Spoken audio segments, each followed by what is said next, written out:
ഏറ്റവും വയനാടിലെ പ്രധാനപ്പെട്ട ഒരു വാട്ടർഫാൾസ് ആണ് മീൻമുട്ടി വെള്ളച്ചാട്ടം. മീൻമുട്ടി വെള്ളച്ചാട്ടത്തിന്റെ കാഴ്ചകളും പ്രകൃതി രമണീയമായ കാഴ്ചകളും കണ്ട് വല്ലാത്തൊരു അനുഭവം കേട്ടോ. കുറച്ചു നേരം വെള്ളത്തിലൊക്കെ ഇറങ്ങി കുളിച്ച് അതൊരു വല്ലാത്തൊരു ഫീൽ. ഔഷധ ഗുണമുള്ള വെള്ളമാണ്. അതുമാത്രമല്ല പളുങ്ക് പോലെയുള്ള വെള്ളം. എൻജോയ്മെന്റ് പറഞ്ഞാൽ വന്ന് കുളിക്കണവർക്ക് അലോഡുള്ളത് കൊണ്ട് അടിപൊളി കാഴ്ചയും അതേപോലെ തന്നെ നമുക്ക് അനുഭവിക്കാനുള്ള ഫീലും. അത് മീൻമുട്ടി വെള്ളച്ചാട്ടം, വയനാട് കാരപ്പുഴ ഡാമിലെത്തിയപ്പോൾ ഒരുപാട് ആക്ടിവിറ്റീസ് ഉണ്ട് കേട്ടോ. കുട്ടികളെയും കൊണ്ട് പോവുകയാണെങ്കിൽ എൻജോയ് ചെയ്യാന്ന് പറഞ്ഞാലും പോരാ, അത്രയും ആക്ടിവിറ്റീസും കാര്യങ്ങളും കാരപ്പുഴ ഡാമിലുണ്ട്.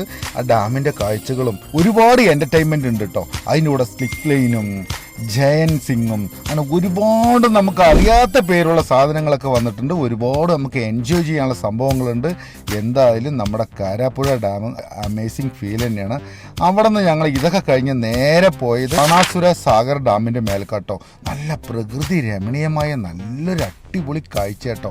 നല്ല പച്ചയായിട്ട് വെള്ളം കെട്ടി നിന്ന് നല്ല ദ്വീപുകളും കാര്യങ്ങളും കാണാൻ ഒരു പ്രത്യേക അനുഭവമാണ്.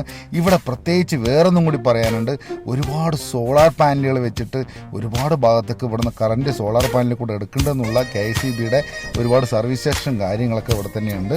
അപ്പോൾ എന്തായാലും വയനാട് വന്ന ഈ പറഞ്ഞ സ്ഥലത്തേക്കൊക്കെ നമ്മളൊന്ന് വിസിറ്റ് ചെയ്യണത് ഏറ്റവും നല്ലതായിരിക്കും. നല്ലൊരു എക്സ്പീരിയൻസ് ആയിരിക്കും. എന്തായാലും നിങ്ങൾ പോകേണ്ട സ്ഥലങ്ങളൊക്കെയാണ് കേട്ടോ.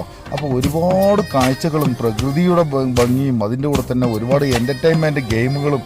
അപ്പോൾ എന്തായാലും നിങ്ങൾ വയനാട് വന്നു കഴിഞ്ഞാൽ ഇതുപോലുള്ള കാഴ്ചകളും ഇതിലൊക്കെ ഒന്ന് കയറി ഇതൊക്കെ ഒന്ന് അനുഭവിക്കണമെന്നുണ്ടല്ലോ.